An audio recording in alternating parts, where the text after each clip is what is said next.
Hi friends, it's me again. Now we have the verb say.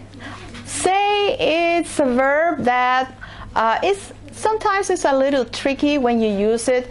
For example, I could tell you, I say something to somebody. Is when you repeat something, or she said to me that I have to do this or that, okay? And some people get a little confused between the verb say and tell because they mean the same thing. But if I give you an example with tell, you could use tell me what to do. But if I say the same sentence using the verb say to me what to do. Okay? Now we have our verb get.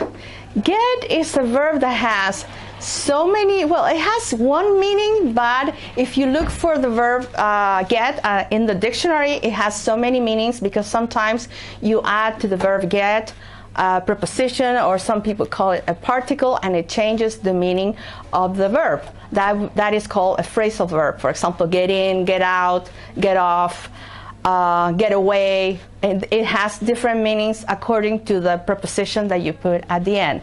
But the verb itself means to have something. And in some, for example, if I could tell you that I get food on my table. So I don't have to go to the supermarket, or I don't need to buy food. So I get food. Or I get a lot of friends.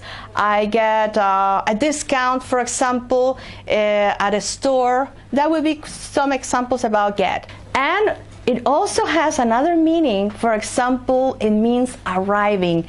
I'm getting there. For example, you have to meet a friend in a cafe or something like that, and you're a little late. So you send a message, you text your friend saying, I'm getting there. So it means that you are getting there in 5 minutes. That would be another meaning of get itself.